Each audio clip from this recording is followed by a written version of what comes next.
ready? If you are. Absolutely. Here we go.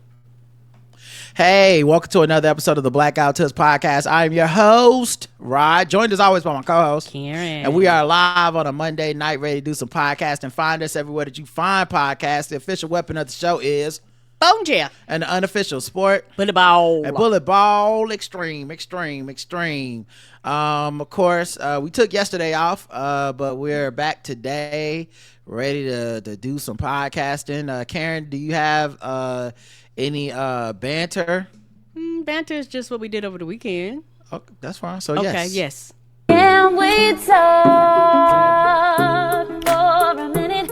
Banter. Can we talk for a minute? Banter. Banter. What you talking about? All right. Go ahead, hit me with that banter. We had a great time this weekend. We had some friends to come in town, and we spent some time with them, and we had a great time. I absolutely loved that new place we went to. I don't remember the name of it. It's Pin something. I don't remember the name. All right, here we go. I'll pick up the pieces. Thank you. I Karen don't remember the just name. started talking. She didn't seem. I don't think she really had a plan on this one, but all right. So we had kind of a couples date Saturday afternoon at Penn's Mechanical, which apparently is a duck pin bowling place. We had never done duck pin bowling. It's kind of like miniature bowling. Yes. Everything's like half as small as bowling. It's a lot of fun. The lane's half as long, the pins are half as small, the balls are half as big as a bowling ball. There's no holes in them. Nope. And you get 3 turns instead of 2, which they should do for a regular bowling too. Yes, they should. And we went out with Keith and his girlfriend Liz. Keith, of course, y'all know from Keith and the Girl. Been on the show multiple times. Also, we do a recap show over at Keith and the Girl called Last Week on Keith and the Girl. Yes. Where we listen to this show, and then we ask Keith questions about the guest and all this stuff. We've been doing it for a couple years now, I think. I think so. In the pandemic and whatnot, and it's still going strong. And so, we hung out with them before in real life. I went to lunch with him and Mike Kaplan one time. I surprised him with Mike Kaplan as a guest to lunch, as just a random plus one kind of thing. I thought was cute and funny. And then also we hung out with them in the park. That was the first time I ever smoked weed, because I was like, it's legal here, and no one's ever, believe it or not, as funny as y'all think I am, and as much as my sense of humor seems like that of a piehead, I had never smoked weed at that time, so they smoked me out. You too smart. Get out of here, buddy. You're going to beat somebody. Right. They used to beat you away. We've hung out before in real life a couple times. They came to see Game Theory. So, totally cool. But this is the first time we got to hang out with him and Liz. And we played Penn's Mechanical, like duck pin bowling. A magician came over. That magician was a trip. Oh my gosh. Do you have his card? I didn't pull it out for this, but there was a magician, y'all. This shit was scary. It was. I don't know what kind of magicians y'all do. He had some cards, and he did some card tricks, which is standard fare. The pick a card, this your card. Oh, you didn't know this? Da da da. That stuff was cool. But he did a trick where he guessed my passcode to unlock my phone. I have never seen no shit like that. And it wasn't like, I don't know how he did it. I'm sure some genius will write in with a long explanation I won't understand of exactly how he did it, or some shit, or some vague understanding of like, he just all about sleight of hand. But I don't know. But he turned his back. I went on my phone and he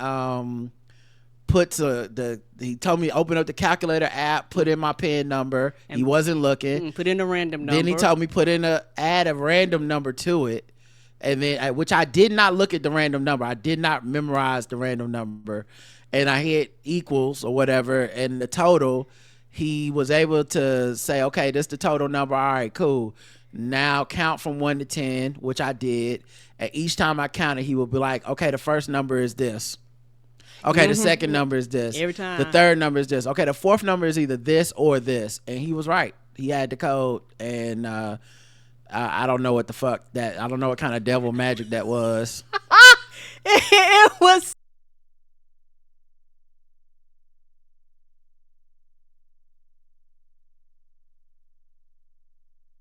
I should be joining back now. Sorry about that, everybody. Go ahead, Karen. No problem. And it was crazy because he asked who was the most competitive, and out of all four of us. And so Roger picked me, and between Keith and Liz, they picked Keith. And what he had me and Keith do was he had uh some cards on the table, and he told us to pick what color the cards were. So he started with like an ace, and then he was like, "What color?" You would like, black, red, black, red, black, red, black, red, black, red, but all the way down. And then Keith did the same thing on the opposite side, and so he was like, "Do both of you think?" Someone in the chat said, "Oh, he must have seen you unlock your code before." If he did, he must have had the video cameras or something, because he wasn't over there at all. We didn't see him, and also it didn't have to be me. You see what I'm saying? Like I hadn't. For the record, I wasn't on my phone. No. So I put my phone on the table, didn't touch my phone the whole time we were playing, for the most part, because we were just bowling, and I was trying to stay in the moment and talk to the people. It was just fucking weird, and like I said, y'all, I'm sure y'all got it. I don't know how.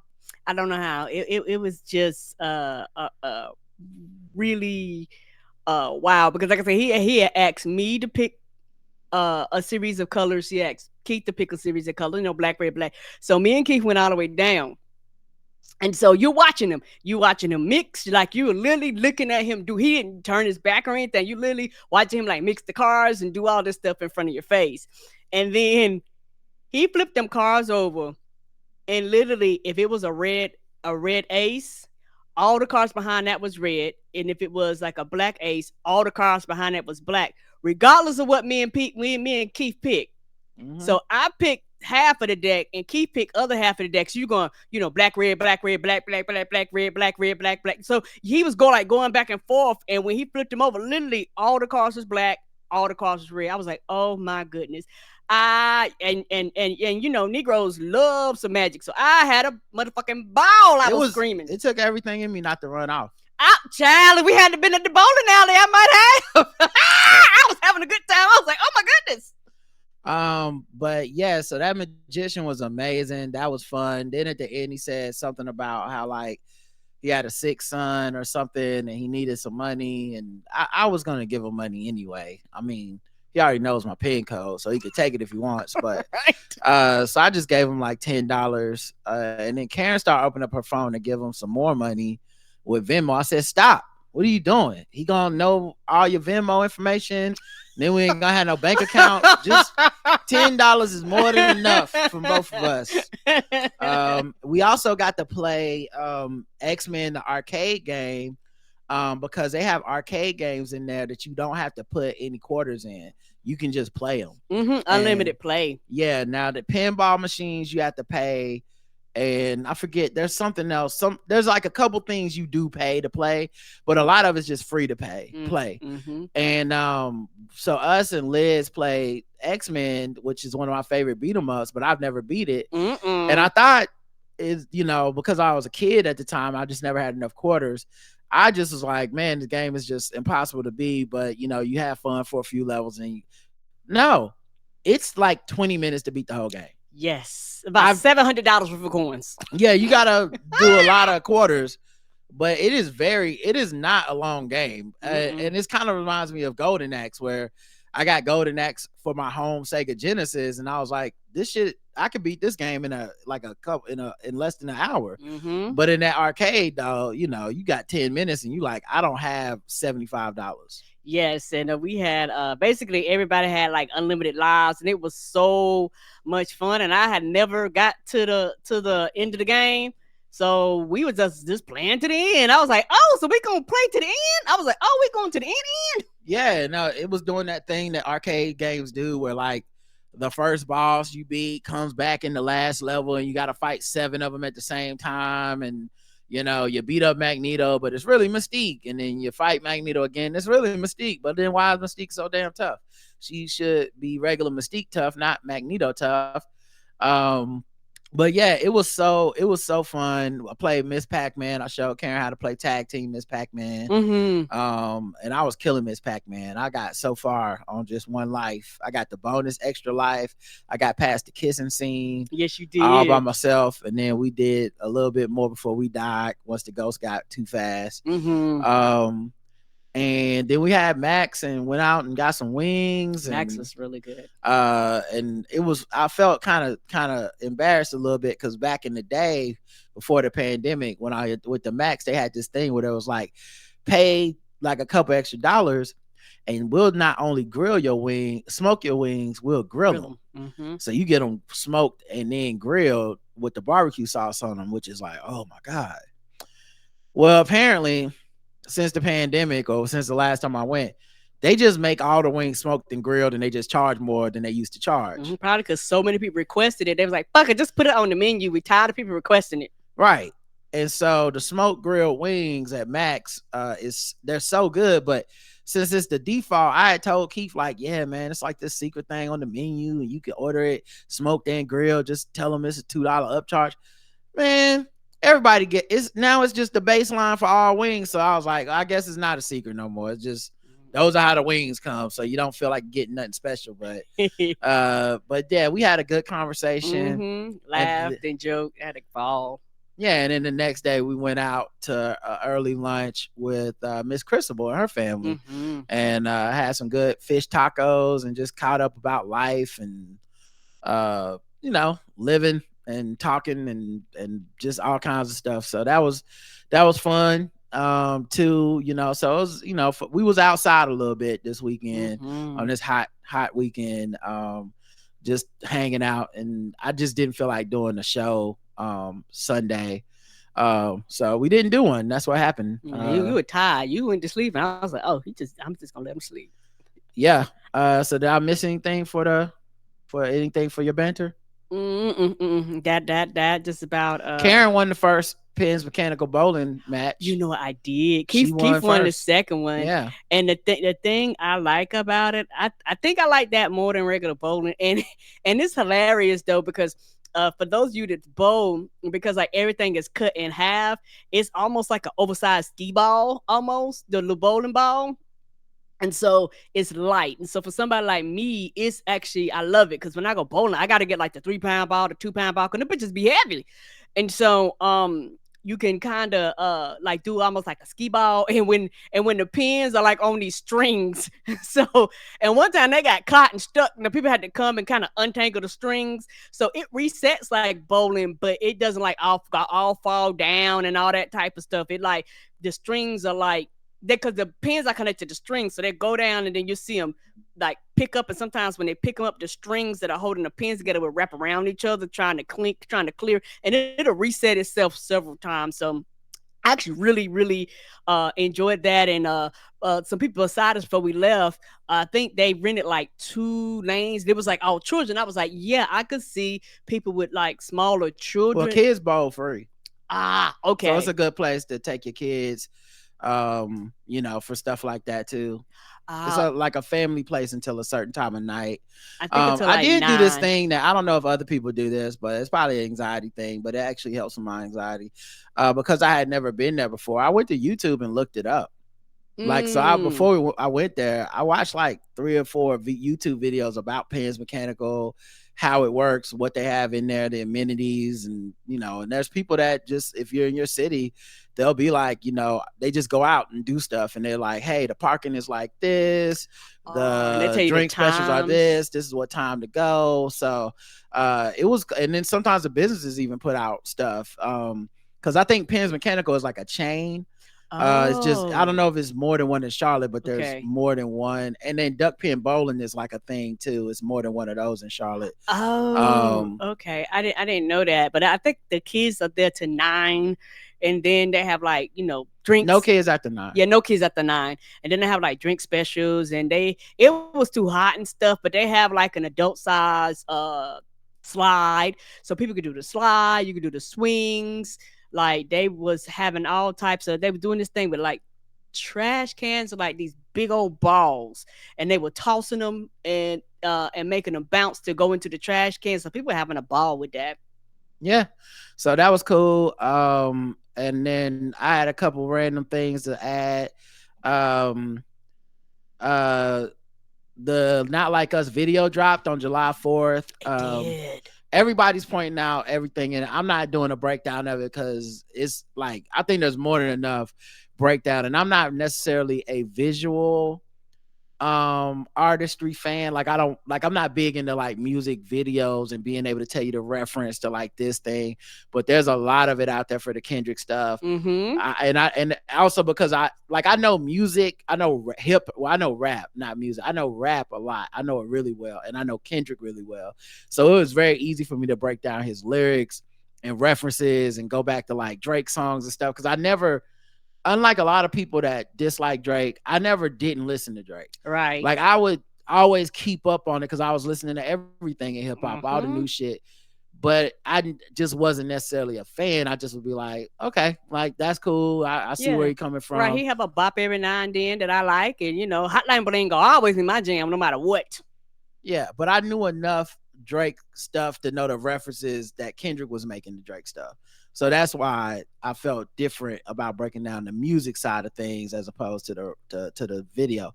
But everybody pointed out, he did the pop-up on Juneteenth, dropped a video on July 4th, saying he's not black, he's not American, and stuff like that. Which I thought it was funny. I was just like, Drake is not going to musically respond to any of this stuff. I think he's just going to post a picture of himself on Instagram wearing them Katharine Hepburn pants. Wearing them helicopter pants.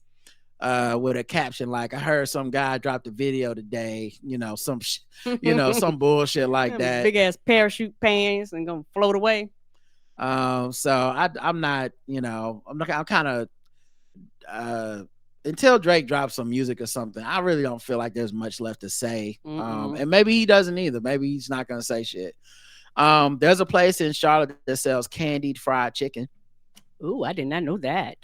And I mean like a candied apple. Huh? You know what a candied apple is? Yes. They sell candied fried chicken, Charlotte. Where I been? Yeah, I think it's a place called like Trap Kitchen or something like that. Trap Fruit Candy or something like that. And so it's chicken shaped like candy? No, it's fried chicken and they candy it.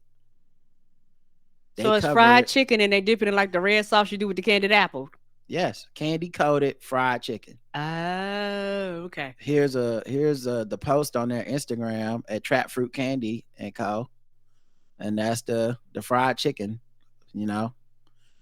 Pre-orders available June 14th. The comments don't seem to be with it though. Y'all big as fuck. High cholesterol and blood pressure. Y'all finna be walking around like vegetables. Ironic, isn't it? You trying to make a new type of diabetes. That's hilarious. Don't piss me off, says Love in Asia. So the chicken cold, huh? Right, because it's candy. Because if not, that shit would melt. Here's a positive one. If an Asian person and a black person agree to what tastes good on fried chicken, then who am I to disagree? I'll be taking 3. All right. I would try using racial stereotypes, but I hear you. At least you use them for good. Black people, said somebody. Send the flood. Oh no. Y'all finna start my villain arc. Y'all come up with anything. Just make orange chicken, bro. Someone just said hard R's. Oh no, that's funny. Back gonna spread like country clock butter this summer. I pray this doesn't become a trend. Diabetes gonna tear, spell wrong, your ass when our generation hit 40, wrong. Boy. Y'all putting candy on everything. So it doesn't seem like people are necessarily supporting this. I personally am gonna call the police on them because I think this is a crime. I mean, and I know some people like, really, Rod, is it because the food is candy and it's nasty or it's bad for you, blah blah. I don't know what it tastes like. I'm gonna tell you why, guys. Imagine you had a time machine, right? I could take you back to 1982, and I could take you to the exact spot where the first person cooked up crack cocaine. And I said, we could take this person out. There would never be a crack epidemic in the hood. The CIA would never rob the black community of talent, wealth, and people and humanity. We'd all pull the trigger on that, right? We'd all go back and say, hey, put the baking soda up. No, we don't need this. We don't need crack cocaine. It's going to destroy us. That's how I feel about this candy fried chicken. This might be the new crack. We could be 20 years away from being like, I'll suck your dick, man. You got something in that candy fried chicken, man. Just give me a thigh, baby. I'll do anything for a thigh. I would try it. If I had a time machine, listen to Karen. She sounds, this is my problem. She knows. I'm telling you, it could be crack. Okay, Karen, would you try crack? No. Right. If we have a chance to stop these people today, if you could kill baby Hitler in its crib, I'm good on the crack. You just go ahead and do it. Yeah, this is the new crack. This is going to destroy the black community, and I'm getting in on the ground floor and telling y'all it's gonna be. Jay-Z would tell y'all to invest in this shit. I'm telling y'all the opposite. It's gonna be in the hood like the milk crate challenge. I don't know. I don't know, but it's just you need to stop. Just remember me when I'm right. That's all I'm saying, because a lot of y'all gonna pretend later on like y'all wasn't with it. Miss Smart already in there trying to support this, which is how you know it's bad. She's selling tickets to it. She's already trying to support this debauchery that's gonna destroy the inner morale of our community. She probably invested in it. Like it's already something that's dangerous, something that we can't control, something we definitely can't tolerate. And we need all the black people to be alive and able to vote and all this stuff. And we're taking them out one at a time. Y'all don't think it's a coincidence? Candy fried chicken. Y'all think it's a coincidence that we found out that Donald Trump is meeting with rappers and paying them to support him at the same time we found out about this candy chicken? Y'all don't see y'all can't see that? I mean, I guess, it must be nice to live in y'all little, idyllic situation where y'all just like, oh no, it's not that bad. Well, remember that when you motherfucking in the alley on your knees sucking dick for candy fried chicken.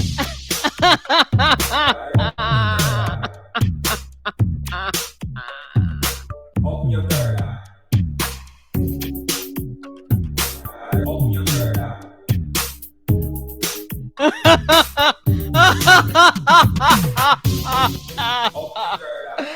Girl, let me call you right back. I'm sucking dick right now. Y'all selling plasma and they won't buy none because it's 90% high fructose corn syrup.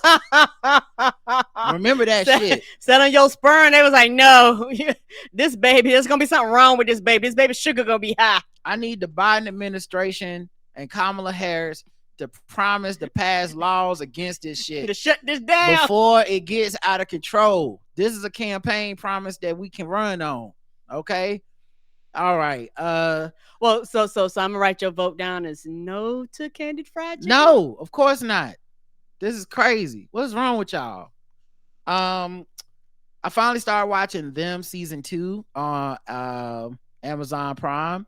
Of course, it's the horror anthology. Well, it's a horror series that kind of seems like an anthology. Like it's gonna be different every season. Like season 2 has nothing to do with season 1. Okay. But it's still about blackness in America, racism, and it's telling the story through a horror lens.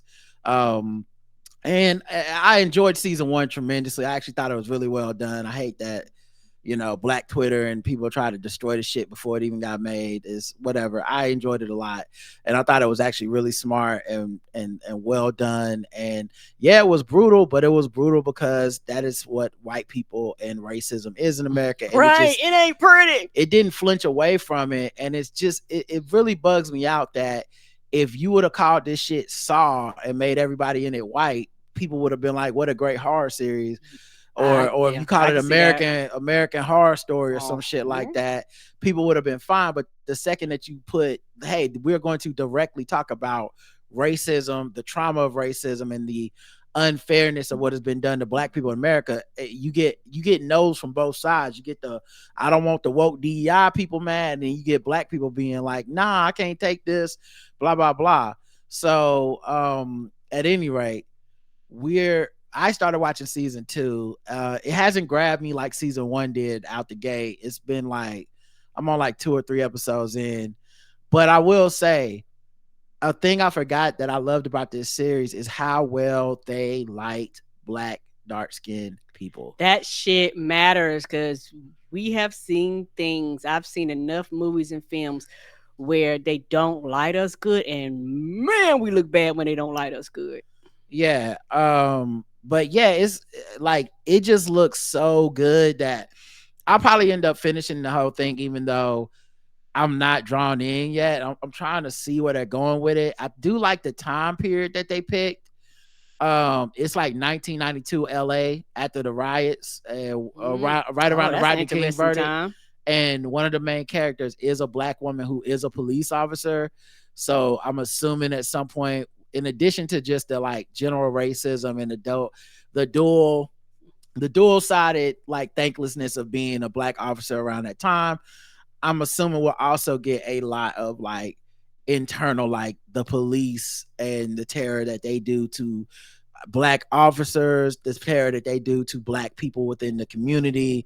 And there's something about it that I just love, the idea of showing white supremacy as this preternatural force that is so, it is almost ghost-like, because it is almost like an apparition. It does not make sense. It does not, like, white It's supremacy. irrational. And I've always said this, and this is how it makes sense to me. It's irrational and it's illogical. So things that you go, okay, this makes this most sense. For that, it doesn't care if it loses money. It doesn't care if it's not beneficial to the economy. It doesn't care. And that's not funny. Even if it's not beneficial to itself, all it cares about is this is the goal, and I'm going to do whatever I need to do for the goal. And like you said, ghost like, you really made me think it is ghost like, because when people talk about it, everybody act like you're talking about a fucking ghost and it ain't real. White supremacy makes sense in the way like Terminator 2 makes sense with time travel. Meaning, because it already exists, we go back and reframe everything through the lens of white supremacy. Here's an example. If I were to be like people will say stuff like, well, if white people hadn't enslaved black people and brought them to America, somebody would have. You know what? There was black slaves, black people that owned slaves in Africa, and because of how corrupt and fucked up slavery and colonization and stuff is, no one stops and goes, but wait, nobody had done that.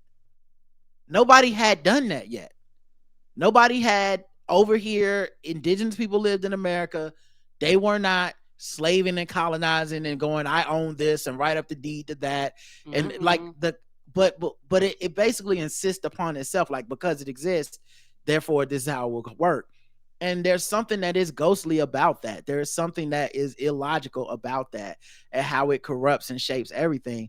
And them is such a great case study in, to me, as a race, nerd, whatever person, is there is such a great case study in, like, but this shit is terrifying. We live with this in our DNA. We live with this in our as in the spine of America. The thing that the thing that puts all this together is built on this, and there's nothing that can escape it. And black people have done nothing to deserve any of this. Right. We're all just trying to navigate it and survive it in different ways. Correct. And so that series, that is to me the theme of them. And the season 1, The Covenant, I thought was well done. It is hard to watch. I get it. This is not me castigating anyone, telling you, because I know some people's insecurity is flaring up hearing me talk about it and going, so you saying I need to watch it? No, I'm not. If you don't watch scary stuff, why would you watch this? If you don't watch racial stuff, why would you watch this? If you don't watch horror, if you don't watch things that have brutality in it, why would you watch any of this shit? But for me, it's like, if I can watch The Boys, where motherfuckers are like exploding people's dicks and whatnot, yes, I can actually watch, a horror version of about race in America. Now, the thing I will say, season 2 is much more tamped down so far, where there is like body horror type stuff happening, but it's not as overtly visually traumatizing as season 1. So it's the kind of thing where you could just watch season 2 and not season 1 if you're like, I can't handle some of these ideas and things that they do in season 1. I can't even handle that kind of stuff. Well, season 2 so far, they clearly took the note. I don't know if the same dude is at the helm as a showrunner. I know he's the EP, but I don't know if he's a showrunner. Right, might be a completely different person. So I can't speak to that, but it does seem to have taken into account something else. It's still harrowing because it is a it is still a horror series. So, it's gonna be tense at times. It's gonna be somebody named David. I'm like, no, that's season 1. So I don't know who season 2 is the thing is the who is the showrunner, if it's the same person or not. I know they brought back like the main star and stuff. Anyway, I don't want to point it out to argue about the merits of it, or if you're not gonna watch it, this isn't me telling you to watch it. I just wanted to say I fucking appreciate the ability to make dark-skinned Black people look good on screen, because it's about care. And there's just times where you watch stuff even in 2024 and you go, nobody fucking cared. Nobody cared. Like, in addition to like not casting a lot of dark-skinned people, a lot of times series that go out of their way to have dark-skinned people in them, or just just happen to cast dark, it just feels like, damn, man, y'all didn't even like this shit, right? It looks like when a white person and a Black person on screen, there's no reason for the white person to look better than the Black person, and you see that often.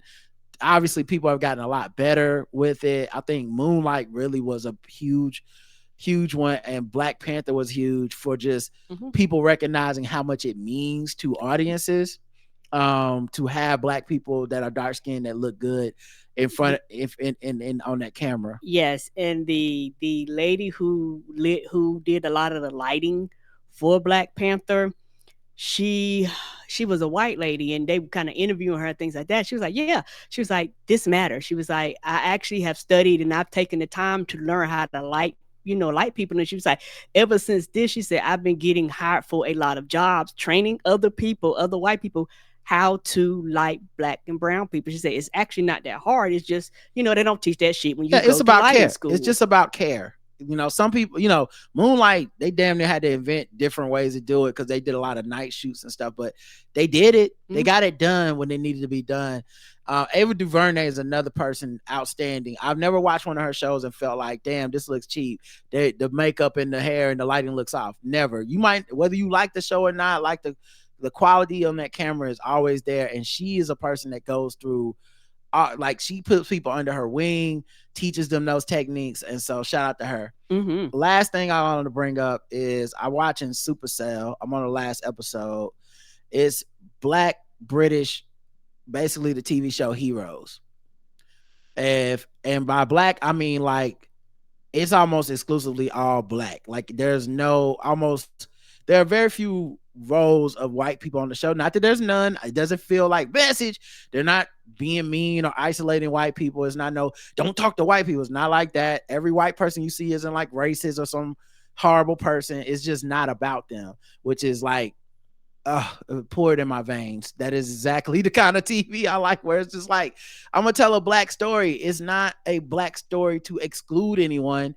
It just happened to be a story with Black people, and it's and that wasn't the point, but that's just, it's like not the point, but it's intentional for sure. And so it's all the thing that throws me off is that they're Brits. So there's a lot of mashup of like American slang, British slang, and Jamaican like patois. Like it's a odd, but part of that is like interesting in listening to it. And these characters that's so gangster and grimy and like, maybe I'm sure there's people that don't like the show because it's like, why they got to be drug dealers or whatever. But some of them are criminal in the criminal element. Some of them are upstanding, carry a job every day type. Right. It's all like kinds. real people. Yeah. It's all kinds. I know some people get a little respectable about that. They don't want certain depictions of black people on screen. Right. Don't bother me. But anyway, I love this show. I'm almost done with it. It's only 6 episodes. I'm on the 6th, like with 20 minutes left right now. I hope they get a season 2. But let me tell y'all something. If this is how gangster black people talk in London, I can never go to London. I can never go because I will get killed. I will absolutely get fucking murdered because they talk so whimsical to me. It's adorable. And they are saying deadly stuff to each other. Like, it's not like they're being nice to each other. They're saying like, I'm going to kill you, but in the British way or in the London way. And I love it. It's like, you trying to take me brethren? You trying to do the ting in the family? And I'm like, what? Oh, damn, you got a knife. I'm stabbed. I'm bleeding now. Right. Like, even the music is grimy as fuck, but I can't be scared of this music. Maybe it's because I'm from America and I'm too desensitized because all our shit is fucked up here. Ain't it though? So like, telling me you're gonna stab me or whatever, just I need like, but that's big. That happens every trip to the store. Somebody pull out a gun. It's just so it's I don't know. It's just so adorable. I hate to keep using that word. I'm sure the gangster British people that listen, the Londoners are like man, fuck you, Rod. Ain't nothing adorable about this. Ain't nothing. Yeah, right. When I clap your ass up, it ain't gonna be adorable then. But I don't know, man. Y'all some adorable motherfuckers, man. It's just even the music is adorable to me. Like and it's gangster music. Like they're playing mostly gangster music. In their accent. Yeah. Like there's this one song. It's like wrong way down the one way. Wrong way down the one way. Road rage. You like what, mate? And I'm like, yeah. It's like wrong way down the one way. Nigga grew up the wrong way. Only showed us the trap plays. All we know was the gunplay. Party on a Sunday. I'm like, partying on a Sunday? How'd they get in there? I thought y'all was talking about killing people. On the strip move mad bait. Oh shit, dead the squale. Wrong way down the one way. It's adorable. How can you I'll get killed? I don't know the slang, right? I'd be like, okay, I guess. It's not that I don't know the slang. It's that it's adorable. I don't know if they feel that way about us. Right. I definitely feel that way about them.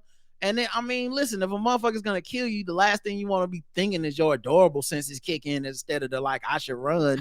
Like hopefully fight or flight would kick in. Right. When you see the knife, sir. I would be too busy being entertained and they would definitely fucking chop me up.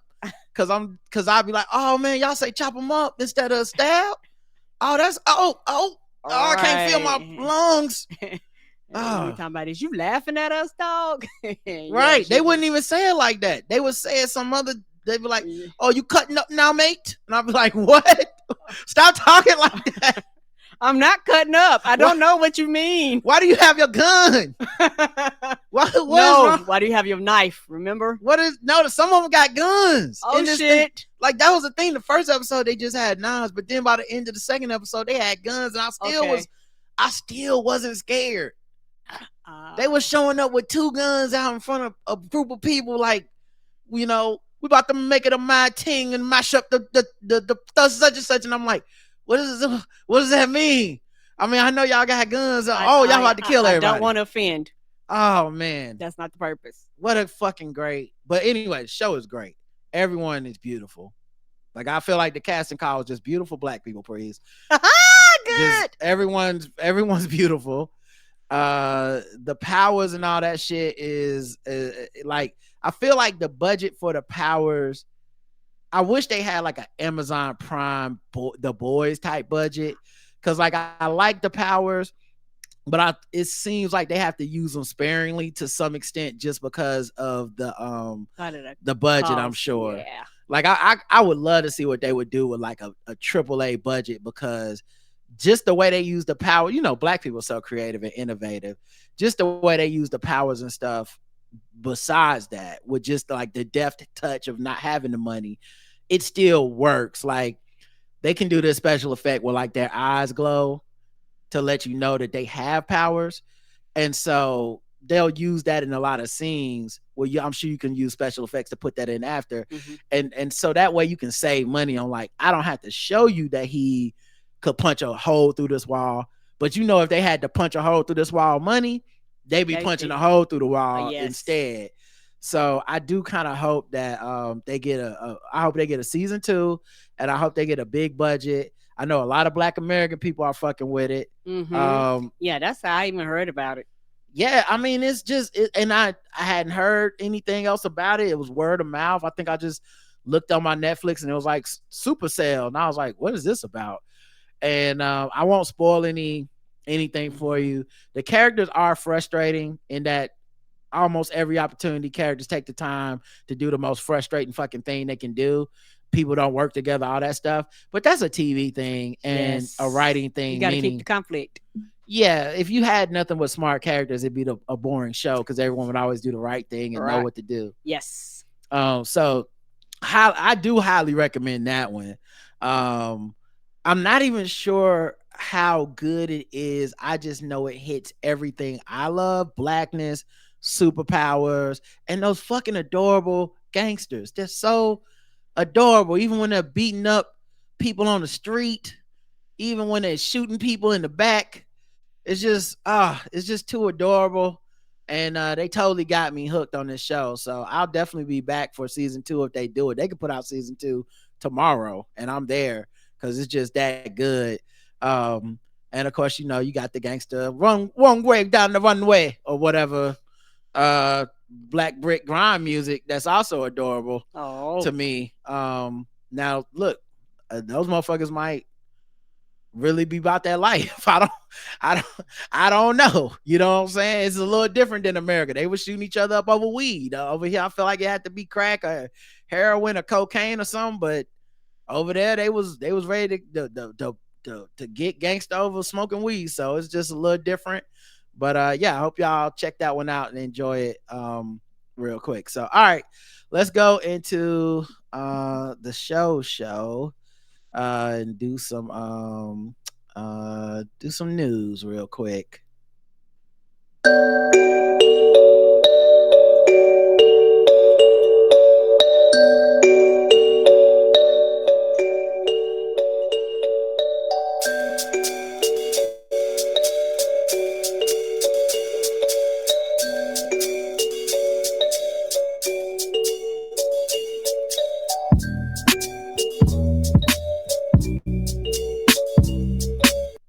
It's a mad thing, isn't it? Also I wonder if they think the way we say aluminum, if they think it's as funny as the way we think it's funny when they say aluminium.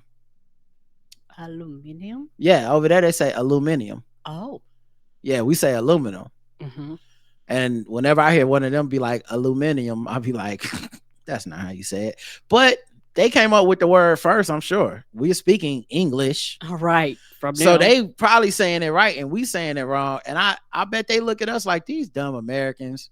It's obviously aluminium. Dummies. All right. News. Hawk Tuah girl Haley Welch is drawing interest for reality TV shows. I'm fine with that. Me too. I don't have a problem with that at all. Hawk Tuah, spit on that thing. They got all kinds of like merch. She's trademarked it. Smart. I don't know. Did we ever play the original interview on here? Have you seen it? How many is on your roster? There's only one I want. I love you, Pookie, forever. How do you get over a breakup? The only way to get over one is get under another. I whipped off this thing. Don't miss. What's one move in bed that makes a man go crazy every time? Oh, you gotta give him that Hawk Tuah and spit on that thing. You get me? And that So that's the Spit on that thing. It's hilarious. so that's her the thing that made her famous. And it's been everywhere. There's every meme. I've seen people with shirts. We went to a baseball game like literally the day or two after this video came out, and they were saying it at the baseball game. Yeah, I didn't know that's what they were saying. I was like, what is they doing over there? And people were laughing. Like other people in the crowd got it. Like it was like a person was like, Hawk Tuah, spit on that thing, huh? Because they spit a lot at baseball. They spit, in the dirt and on the ground. So every time a batter came up and like spat on the ground or rubbed his shoes, they'd be like, Hawk Tuah, spit on that thing. It is everywhere. I have never seen anything that like blow up this fast. I was expecting her to get milkshake ducked because that's what the internet does. Normally they go find like, oh, did you know in 2007 when she was 4 years old, she had tweeted out that SpongeBob SquarePants is not that funny? Cancel her. Right. I think they tried to, it was not true, but they was like, she worked at a school. They was like, she's never had a job there. What are y'all doing? Yeah, they tried to say she got fired from a school as a teacher. But yeah, so they've like found other videos and stuff of her. This is her wearing her own merch, Hawk Tuah 24, spit on that thing. I know there's an interview with someone asked her about Trump, and she's not a Trump supporter. So people was like, oh, she's a good person and all this stuff. Here's the thing for me that I think is interesting. She is getting famous off of that clip. She got an agent. She might get a reality TV show or whatever. Who knows? Like Hollywood's such a weird place. Who fucking knows if she has any level of like talent and will stick around. I think that reality TV show shit is extremely weird. Not weird like that she would get one, but it's a weird type of fame for people that their talent is to get attention. Yes. And a lot of times the morality of it is weird, and people find weird ways to like justify it because hey, if you get the attention, then it's worth whatever you did. That it shows how talented you are. Right. But then sometimes people do despicable, horrible things and they get kicked off the shows, and then everybody's like, that was wrong. They shouldn't have done that. But it's like they go get the kind of person that would do that because that's what's best for getting attention. So it's like a weird thing. Who knows if she'll hack it? I've seen people jealous of her. I've seen that's enough of her. All this shit. So the interesting part to me is the guys who filmed it, their channel, they're mad that they didn't get famous. Bitch, nobody care about you. Because they go out and interview drunk people coming out the clubs and edit the videos together at the end. And they're like, we should be famous. We did this interview. Why aren't we getting the agent? Why aren't we getting the TV show? No, that's stupid. You didn't do it. And if she hadn't said it, you'd had another regular ass clip. You'd have chopped up and nobody would have watched. The content machine is broken. Because like y'all are mad that the person that actually is the content, in this case, the reason that this content went viral is because of her. Yes. It has nothing to do with you. Anyone could have asked those questions. And it's like if the person that made Girls Gone Wild got mad that one of the girls, her titties was so amazing, she became like the number one porn star on the earth.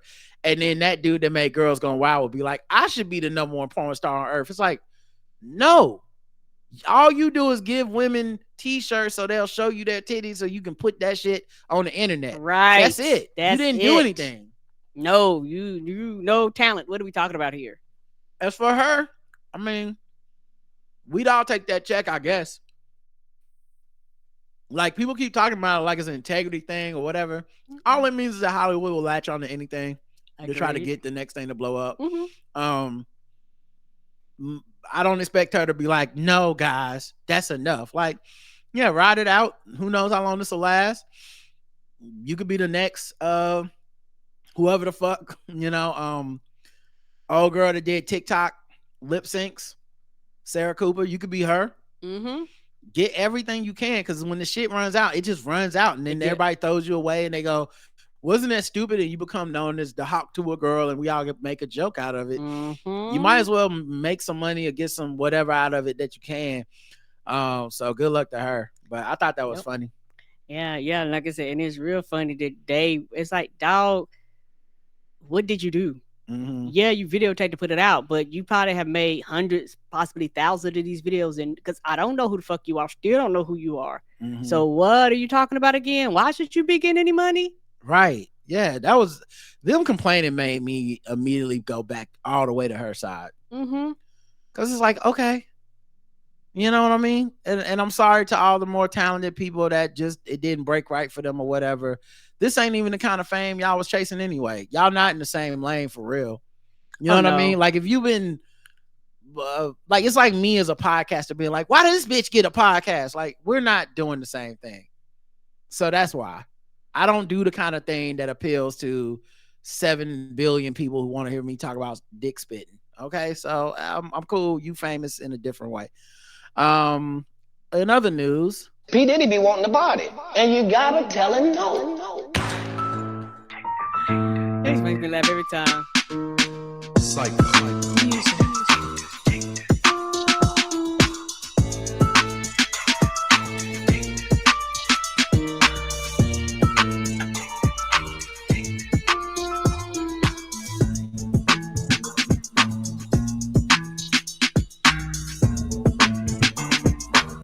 All right, Puff Daddy news. Mm-hmm. He's been sued by a former porn star for alleged sex trafficking through calculated grooming scheme. Oh no. Yep, the lawsuits are continuing to roll in. She said she was groomed at a white party. It's a former adult film star, Adria English. Yeah, he's known for having those white parties, wouldn't he? Yeah, I mean, yeah, that was a big thing. Is the white party was a pretty huge thing for him, and lots of celebrities be there and all kinds of stuff. But yeah, she says she was required to take narcotics offered by white party guests when first employed by him in 2004. She says he laced the liquor with ecstasy and was given strict instructions on which bottles to drink from. And she claims she was sex trafficked between 2004 and 2009 by Combs, Tamika Thomas, and Jacob Arabob, aka Jacob the Jeweler. The petition is the 10th lawsuit filed against the music mogul since November. Woo! His legal team, of course, denied everything, but they also denied everything about Cassie. This is that weird part of the situation where other people are going to try to parse it into like, well, this one is probably lying because they don't want to believe that there's 10 people or whatever. And these are just the ones. And to me, this is the same thing that happened with Harvey Weinstein, where it's like, but one of the 37 women must be lying. I'm like, I'm not sure why you're obsessing on that. Sounds like you might have an issue with women that you haven't really confronted. Hello. But I look at this kind of like, if a motherfucker got caught lying about some blatantly obvious fucked up shit, their credibility is zero to me. Go to court and prove you didn't do it. That's my whole thing. Prove it. If they're making it up, then we'll see that it's made up completely. They won't have any evidence to back their shit up, Right. But I don't I don't find Diddy to be believable after that video dropped and his non-apology, and especially in light of that first set of statements that was like, all of it's a lie, I never did anything wrong. Like, yeah, okay, then keep getting sued. Mm-hmm. He plans to sell his LA mansion for $70 million amid an ongoing investigation. I need that money. Yeah, I can see that. Because a lot of his income probably dried completely up. Yeah, or just I don't know. Like, could maybe just getting out of town or whatever, But the last story is he is now, and this is the biggest one, the subject of a federal criminal investigation in New York. So a federal grand jury is hearing evidence in a criminal investigation involving Sean Diddy Combs. Two sources familiar with the matter told NBC News the disgraced music mogul and his legal team have been notified by authorities in the Southern District of New York that he's the subject of an ongoing probe. So that means somebody been investigating. Well, we knew they went to his house. They got evidence. That was the feds, but I mean, normally when these kind of things start happening, it's not like they do that and they stop. They're doing that because they're already in the process of investigating you, and you're probably gonna end up in court at some point. And I think he's making the moves of a person that's gonna end up in court at some point. He's selling stuff. He's getting out of revolt. He's kind of going out of the public life. So he's been slowly going out of the public life. I don't know if this is connected, but right before a lot of this shit happened, he basically gave everybody their rights back to the shit that they had been basically pleading for decades. Some of them, they was like, why do you own this shit? And he basically, not trying funny, gave that shit back to him when it was worth nothing. He had basically made all his money. It's like, okay, dog, you're giving it to me now when nobody really gives a fuck about this. Right. So, yeah, we'll see what happens with that. In other rap news, rapper BG ordered to have all future songs approved by the U.S. government. This taking hip-hop cops to the next level. A U.S. federal judge has refused prosecutors' request to prohibit the maker of the 1990s rap classic Bling Bling from promoting and glorifying future gun violence and murder in songs and at concerts while on supervised release from prison, saying such a restriction could violate his constitutional right to free speech. But the artist known as BG must provide the government with copies of any songs he writes moving forward ahead of their production or promotion. And if they're deemed to be inconsistent with the goals of rehabilitation, prosecutors could move to toughen the terms dictating his supervised release. That mixed ruling came on Friday from U.S. District Court Judge Susie Morgan in the latest development to a case that prompted discussions in some circles about American musicians' rights to free expression under this country's constitution, as well as his need to financially support himself, with federal authorities' obligation to enforce the supervised prison release plan, which he accepted. I don't I don't understand this. And this is why a lot of people get angry, because they were like, would you do this if this was somebody doing country? Would you do this somebody doing rap? Would you do this for other genres of music? So I get that pushback. If this is how this person makes money, as long as they aren't out here committing and breaking a crime, what is the problem? Yeah, he fell under scrutiny from federal probation officers after he performed at a concert in Las Vegas, Nevada, where he now lives alongside fellow rapper Boosie. And he had also released an album with 2020 Grammy nominee Gucci Mane. People on supervised release are generally required to refrain from associating unnecessarily with those who have prior felony convictions, among other conditions. Both Boosie and Gucci Mane,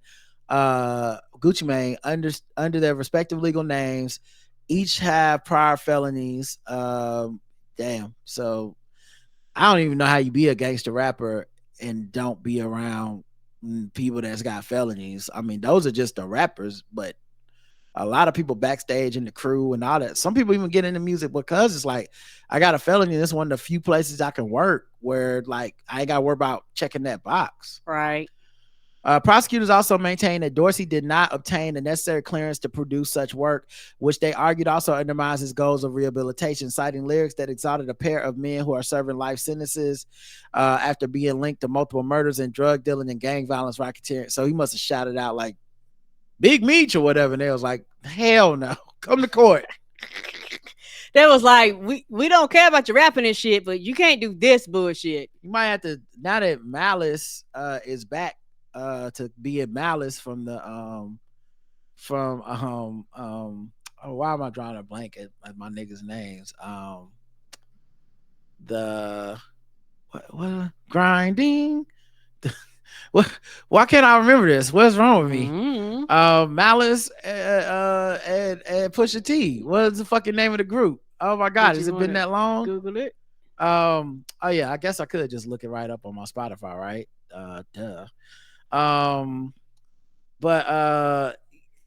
That's crazy that I can't remember that.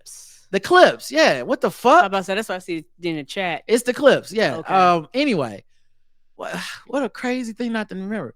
Anyway, but Malice went to No Malice for a while. After he got saved and went religious, okay, he changed his name to No Malice. He stopped rapping gangster rap.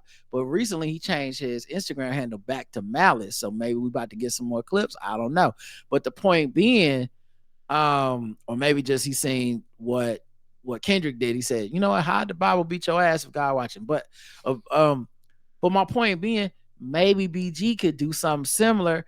He could start making positive, like religious, like that whack rap, as I like to call it. He could make some whack rap for the next, like, how many years he's on probation, and say the opposite stuff that he was saying. Shout out Jesus instead of shouting out people that's, in jail for murder. So, good luck to BG. We hope that it works out. But also, this does feel kind of like a weird violation of the First Amendment. Yes. I mean, I guess is it a violation if they just want to approve the lyrics? And like, what do they do when they don't approve it? Are they going through it with like a red pen? Like, okay, let me see the lyrics. If a bitch want to fuck me, she sucking dick that night. Okay, that's fine. Shout out to Big Meech. He doing 25 to life. Nah, you're gonna have to take the Big Meech line out. You can disrespect the bitches all you want. And the hoes. Nothing in your prison sentence was about women. Okay, but we definitely not letting you shout out nobody that's done a murder or sold drugs. Okay, so you're gonna have to take that line out. Speaking of Boosie Badass, his friend, he allegedly had a woman kicked out of the club because she commented on his breath. What do you think she said? It stank. This some good smelling breath. And then he said, "Get out." She was not polite. She did apparently. Told him that his breath stank. Yeah, I was about to say, guarantee you, she was like, "This don't smell good." She was like, "Why don't you brush me down? Them teeth." No. Molars, incisors, tongue, lips. Right, brush them down.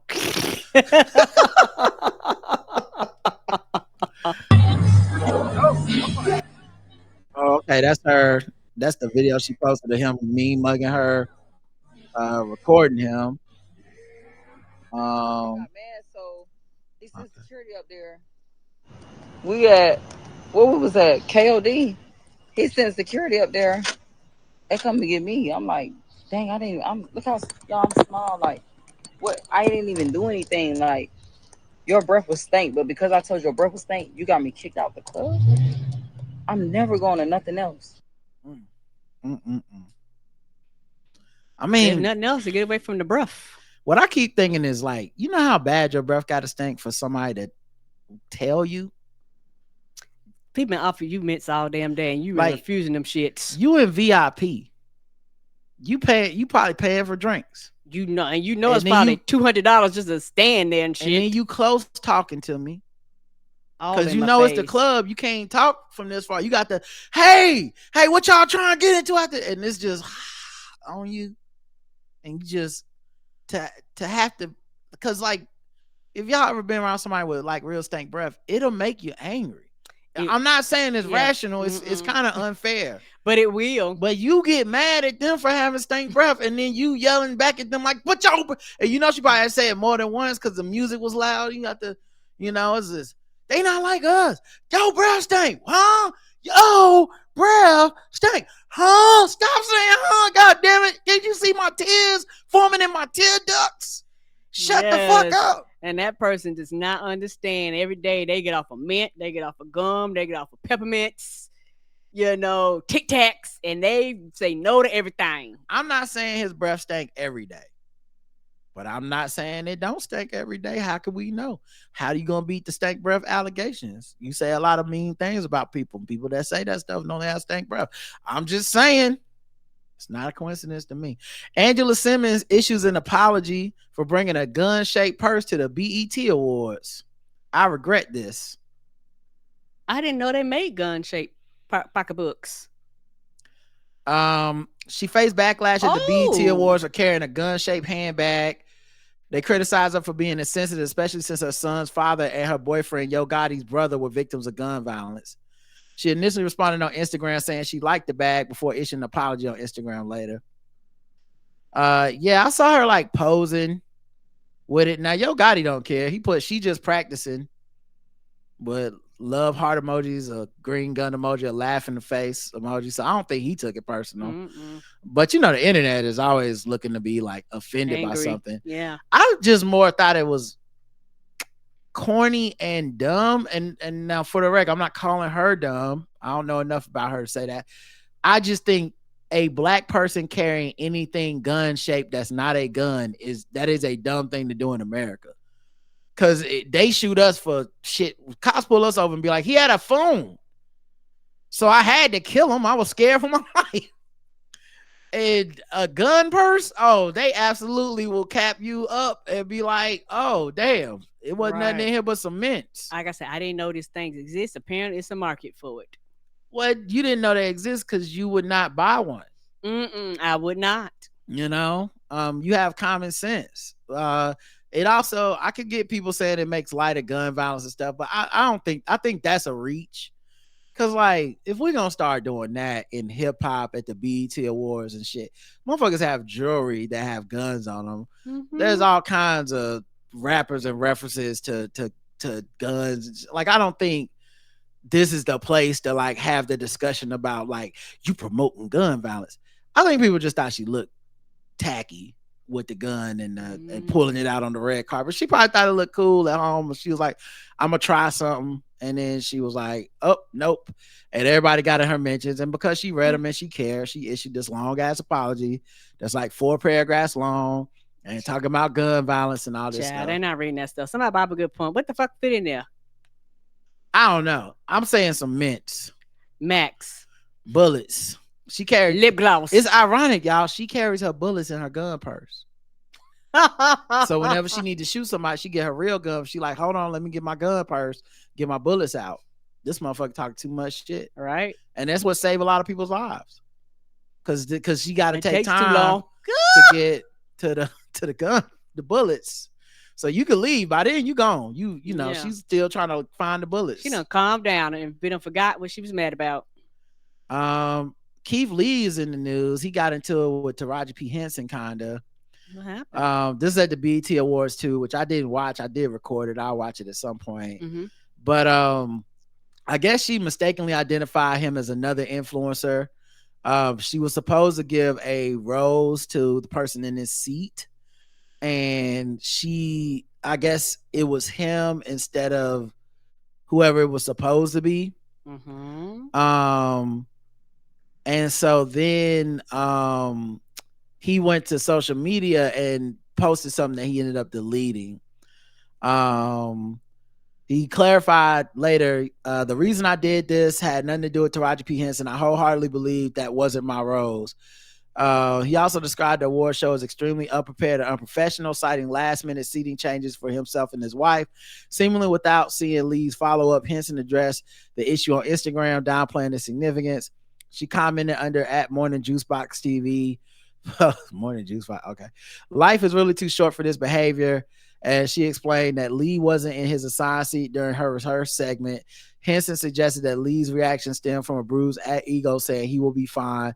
She concluded the statement by saying she had resolved the situation by the end of the show.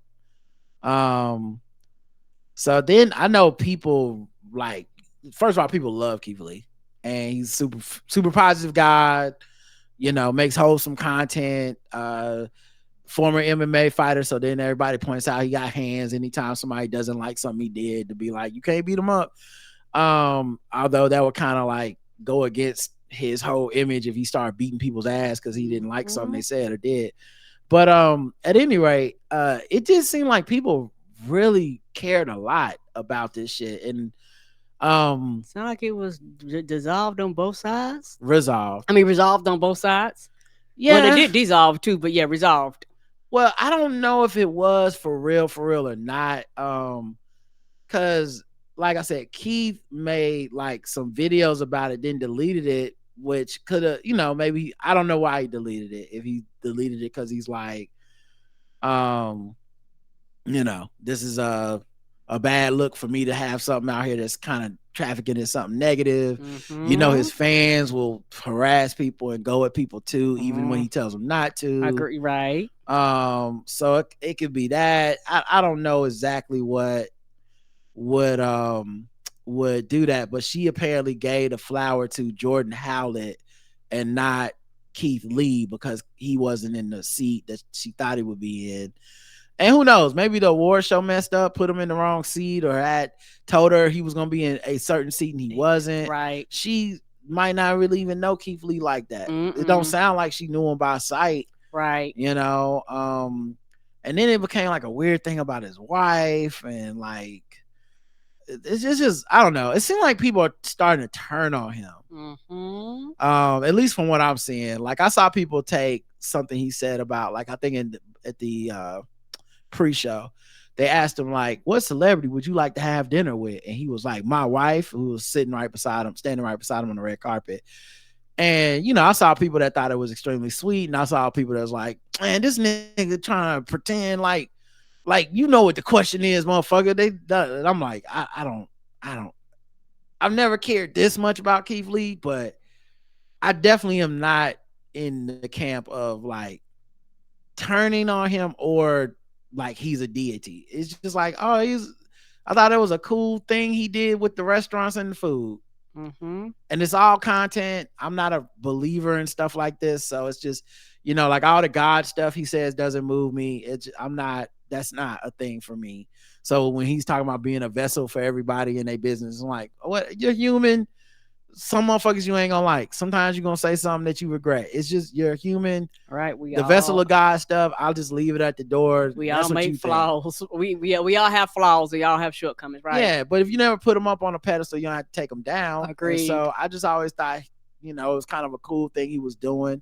I think his lane's a little bit different than other reviewers' lanes, and he's getting opportunities for that, and people seem to like it. But yeah, I thought this thing was kind of got big on him for a second. Now, hopefully people just let it go.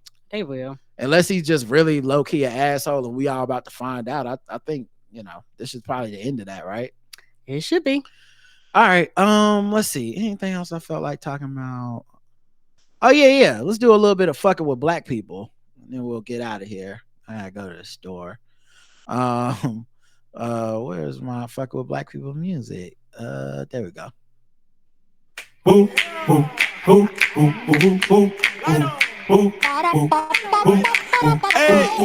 we just fucking with them people because they black. We just fucking with them people because they black. We just fucking with them black people. We just fucking with them blacks. We just fucking with black people. Hey, hey.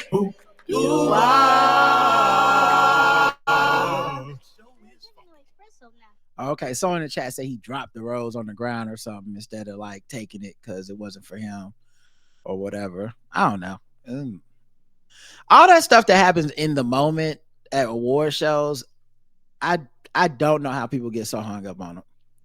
Like, I still remember the Taylor Swift Celine Dion thing, and I was just like, y'all are overreacting to this, and it will not matter in a month. And it did. And I was fucking right. You know, people was arguing me down. Motherfuckers was talking about how she ain't shit. It was like, going hard. I'm like, it literally won't fucking matter. It's not a big deal. Because you know why? The truth is, more often than not, the truth is people fuck up sometimes. Right. And this is the place where we put the most stakes on fuck ups. Like, and it's like, for that night, it seems like a big deal. And then 2 days later, it's like, oh yeah, that's right. This is not a thing. Yeah, you won't even remember. It's like a pop culture trivia note that we'll have 40 years from now. Like, remember that? That was crazy.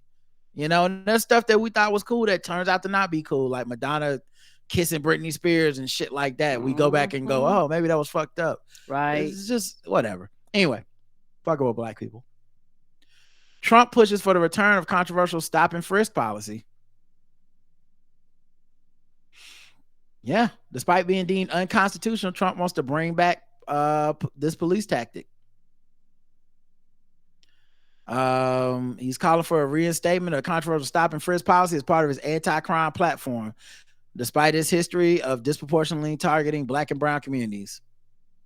We know all the stuff about it being declared unconstitutional, all that shit. He said on his campaign website, I will insist that local jurisdictions return to proven common sense policing measures such as stop and frisk. Very simple. Yep. Keep playing if you want. Keep playing. They both the same. 0 to 100. I guess it's Jakari's because it's him, and it's one of them things where it's like it's very frustrating. He just makes me mad. He just is a sad human being. It just irritates me and makes me angry. And more people should take him more seriously than they are. And they think it's a joke and they think it's a game. And not all, but sometimes when you think about places like up north where Cardi B and all them are, it's like, hey dog, you fucking around? He gonna bring this goddamn Stop and Frisk back. Is it gonna be a game then? Yeah, and it's the same guy that wanted the exonerated 5 to be locked up despite them being innocent, like put out full page ad and shit. Like, this dude is a bad person, and this is why I'm not having the debate about Joe Biden and replacing him or not, because I just don't think there's, at the end of the day, do what y'all gonna do, but it don't matter to me. Yes. I would feel just as supportive of Kamala Harris, even if some of y'all wouldn't. I would feel just as supportive of Joe Biden, even if some of y'all wouldn't. I don't think any of these other names I would be supportive of, just because I think that would be such a fundamental mistake to pass over Kamala. I won't entertain it. I will not. But the point being, like, I meant what I said. Mm-hmm. It's about hating Trump for me, and feeling like he's an existential threat to everything I believe in, and he cannot hold that office again. I don't know what we would do if he holds that office again. At the Supreme Court just said basically anything you do as president, you're basically immune to prosecution. Yes. I don't know why y'all think a second time around with this motherfucker will be better than the first time, or even the same. It's gonna be worse. Stop fucking around. So yeah, I don't know what you do for that, other than go ahead and get off your ass and start voting. And yeah, like I said, he's telling us what he's gonna do. I don't, y'all can argue over the debate and all this shit. I don't give a fuck. Biden could be a drooling mess. I don't care. I don't care. He still got my vote, and it's just that simple to me. I'm not arguing. I'm not debating. I just don't care. I agree. And people want to. It's that simple. I don't care. I see people online talking about it. They want to debate. They want to have it, but everybody I've seen, your mind is made up. Yes. So I don't know what your mind is made up if you think he should drop out. Why you want to engage with me about it? I don't know. I do not know. Your mind made up. What the fuck you want me to do? I'm not here to make you feel better about shit. You got to figure it out for yourself. I've already figured out where I'm at. Whoever the fuck is on that ticket getting the vote, and I don't care if it's Biden. Do not care. So anyway, but yeah, Stop and Frisk is on the other side of the ballot. Stop and Frisk, and that's a federal national support of Stop and Frisk. That ain't no just New York City shit. That's all across the country. We talk about the South all the time with it being like the canary in the coal mine, but listen, New York City could be the canary in the coal mine too. Like, wherever they're fucking up black people, you need to have some empathy and understanding for the black people up there and pay attention to what they're going through, because that shit is just a social experiment for the rest of the country. So if they fucking black people up for no reason, profiling and like, they will do that shit somewhere else if they see they get away with it up there. So yeah,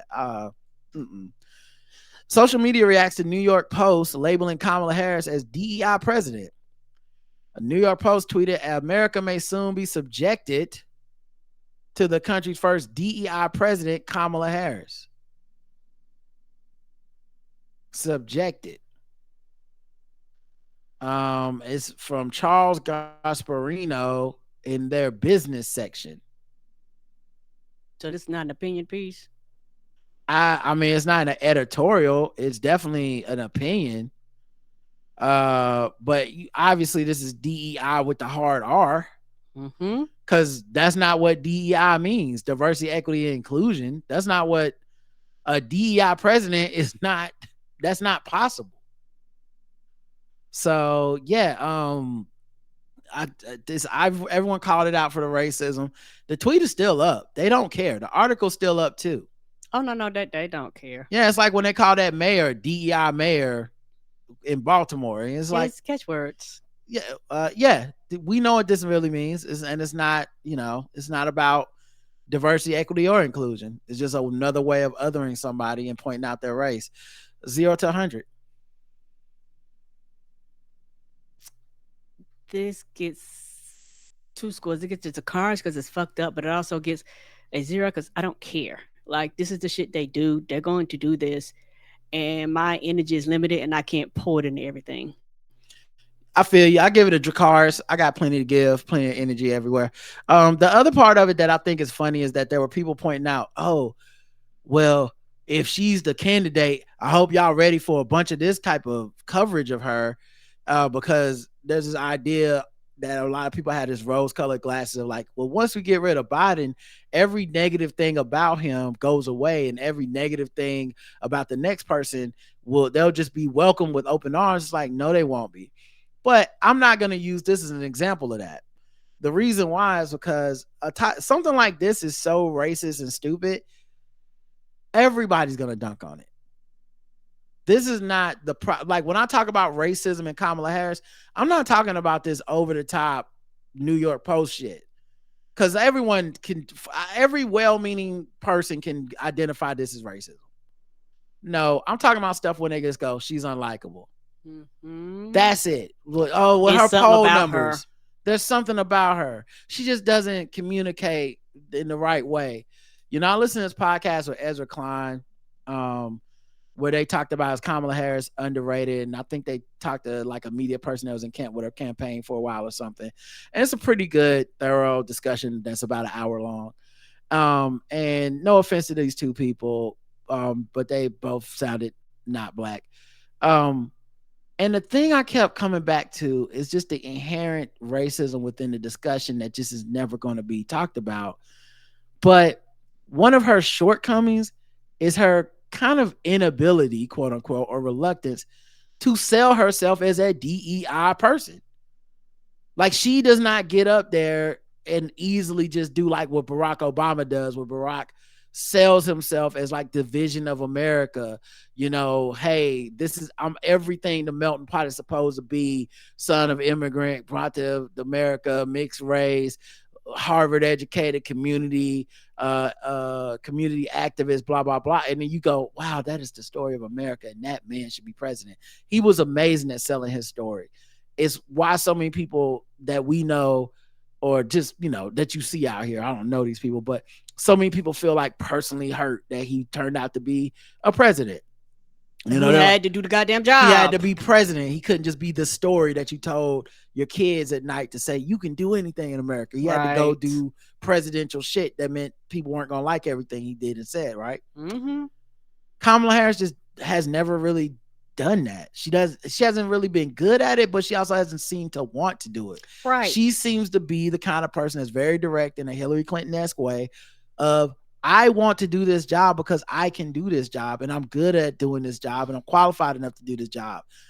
And that's not enough for white folks. They need to be sold a fairy tale about feeling warm and fuzzy. They want you to tap dance for them. They just want to feel warm and fuzzy about the story. Like, I'm not going to say complete tap dance, because I think tap dance is almost like cooning. That's kind of like what, I wouldn't call what Barack Obama did tap dancing. Okay. I don't mean tap dancing. They want to be sold something that they can, quote unquote, have a connection with, instead of just looking and say, I can connect with this as is. Why do I have to sell you extra shit other than I'm qualified to do the goddamn job? Well, they can't connect with a qualified black woman who's no nonsense and just there to be like, this is what my policy would be. This is like, they need the roses, they need the speech, they need that swelling in the chest. Yes, and that's why I said that you want to pour flowers and make them feel good. And she's not like that. She's not like that. She's not very maternal in that way. She's not, she ain't here to hug you and make you feel like warm and shit. She's like my favorite thing about her, and if she became the candidate, I would support her, because I would run to my TV to watch her debate Trump. He probably would duck it. That's how much he would decline. That's how effective she is at taking down criminal entitled assholes like him. She would absolutely, you would leave that stage going, that man is a fucking criminal who can't be president. Now I'm not saying it would affect anything. I feel like debates don't really change anything, but I would like to see it because I know she'd kill it. But America need to feel good about her. Yes. You know, they did the same thing to Hillary, for the record. I know she's a white lady, but the truth of the matter is, she didn't make them feel she good. didn't make them feel like she was gonna be America's mama. Nope. So she had to fucking go. She wasn't doing too much of the smiling and TikTok dancing type of shit, you know. So she had to go. So at any rate, man, I give this shit a Dracarys because it's, you know, it's just them saying the quiet part out loud. The conservatives just will go ahead and say it. The liberal people just will feel uncomfortable and not sure if she can win. Yeah, and then just not vote. Yeah, and then vote third party. Yeah, whatever. They just gonna leave us hanging. And it's gonna be funny because no matter what happens in the general election, they're going to claim to be right. Just calling it now. So if Trump wins, they will say, told y'all that Biden couldn't win or Kamala couldn't win. And they won't say because other white folks won't vote for them despite them being the correct candidate to vote for. They won't say that part at all. They'll just be like, it's the candidate's fault, not those white voters, which I will never do for the rest of my life. I've decided that is a hill I'm dying on. I will always blame the voters. Yep, I will always blame the voters. And then the second thing is, if somehow they do win, white people in mass will erase every take they had about how this administration couldn't win. I know this because they did that in 2020. Everybody seems to have gotten collective amnesia already, but all these people saying Biden can't win now, they were saying that in 2020. Now he won, so they go, no, this is different. He was a different guy back then. He was old then. He was stumbling in. Old then. If he's worse, I'll accept you saying he's worse. This performance was worse this time. But if the point isn't that whether he's not worse or is worse, the point is you didn't believe then, and he did it. So I don't know what to say. Like, you want me to have evidence of something that doesn't exist yet, and I will still blame these folks if they don't vote for him, because everybody else knew to vote for him. Black people didn't have a problem voting for him. We knew. We still know. Yes, we do. I don't know. It's racial, and no one wants to fucking talk about it, right? Because our allies, who are so like good white people, who say, listen to black women, listen to black people, we should learn from them, vote like black women, all this shit. When black women are telling you, well, then he should be the candidate and we need to stop wavering, they're like, no, y'all don't know what y'all talking about. It's not racial. I just happen to be white and disagree, but it's not racial. But also I don't need to listen to you. Okay. Last story. Hulk Hogan accused of firing beer ambassador after realizing she's black. Now we know Hulk Hogan has been accused. Could she not do the job? I don't know. What? Could she not do the job? That must be a rhetorical question. I know Hulk Hogan has been accused and caught on tape in 4K being racist in the past, being very upset that his daughter was dating a black man. But apparently this influencer whose name is Essence Janae. What if that don't scream black? I don't know what did. Did you have to show up in person before you knew she was black? Her name is Essence Janae. If I meet a white Essence Janae, it'll be the first Essence Janae I've ever met that's white. Yeah, it will be. And I mean both ways. I'll be shocked. Right. I'll be like, Poe, baby, I know your resume got thrown in the trash a lot of days. So she was hired as a brand ambassador for his new beer on a 1-week contract. This included appearances at parties and various promotional events. After one day, she claimed she was fired after meeting with the former wrestler in person for the first time, implying she was hired through a booking agency. She said Hulk Hogan, POV, Hulk Hogan paid you to be a brand ambassador and cancel your contract the next day because he realized you were a black brand ambassador. She shared images of it. Okay. She provided further documentation with a second clip where a text exchange indicates she was let go under the guise of the rest of their events being canceled.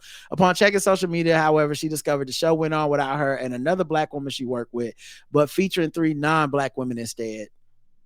I believe her. Essence, you didn't do anything wrong at all. In fact, I'm sure you did great, but this client wants us to cancel the rest of the events this week. I'm really sorry.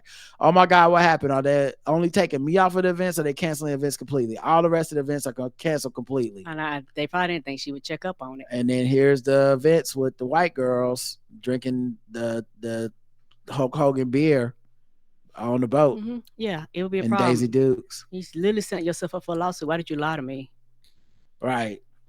And of course, he's been there's a recording of him repeatedly using the N-word from a long time ago. He got fired from WWE in 2015 because of that. Mm-hmm. That was his bread and butter.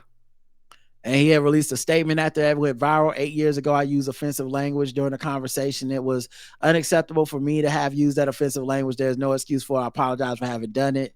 This is not who I am. I believe very strongly that every person in the world is important and should not be treated differently based on race, gender orientation, religious beliefs, or otherwise. I'm disappointed with myself that I used the language that is offensive and inconsistent with my own beliefs. And then I guess he said, shit. It's 2024. Y'all ain't holding nobody accountable. Fire this black woman. Now, I mean, we could blame her and be like, why'd you work for him anyway? You know he a racist. But honestly, dog, like, I don't know what work is like for brand ambassadors. If that's like a check that's you just got to take, where it's like, shit, I got to get this work where I can get it. If they hire her for the job and then you tell me all the events is canceled and then I see 3 other people up there, I was like, well, then no. And I actually, was it just me? You tell me no because you don't want to tell the fucking truth. I will smack your ass with a lawsuit with this text going, you fucking lied. Right. And I knew he was racist because he says brother with the hard R too. He's like, listen, brother. And I'm like, all right, let's get to the last thing. Wrap this up. Sword ratchetness.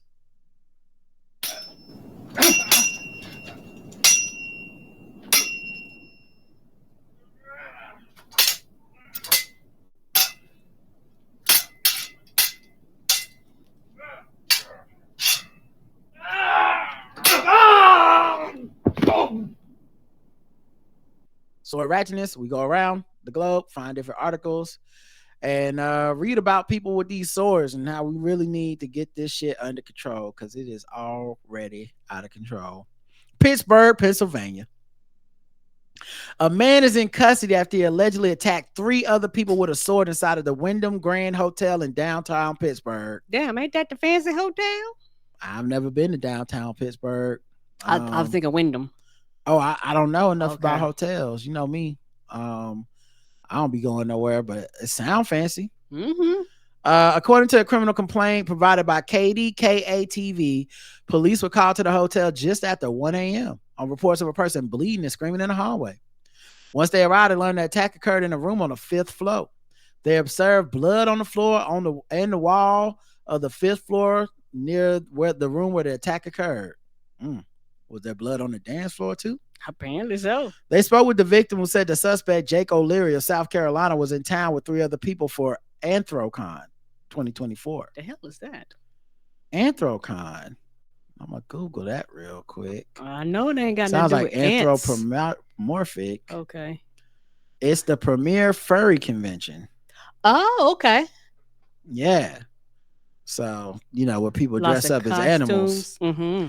One of the victims told police they, along with 2 others, were invited to come to town early and join O'Leary in his hotel room until the room was ready.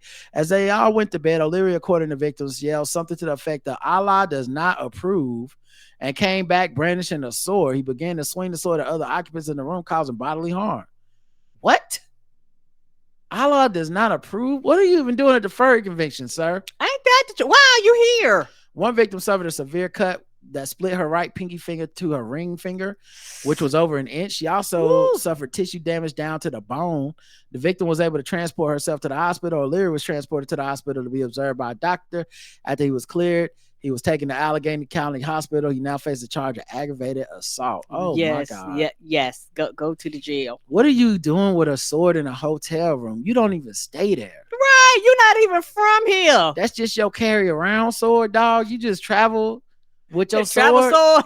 Did you drive? Did you put that in a suitcase? Is that just in the trunk of your car? Right. Like, I have so many questions Me too. with no answers. That is just a hairy situation. All right, guys. That's it for today's episode. Thanks for listening. We'll be back throughout the week. Definitely here for Game of Thrones, which we will recap on Wednesday. Until next time, I love you. I love you too. Mwah. Bye, everybody. Peace.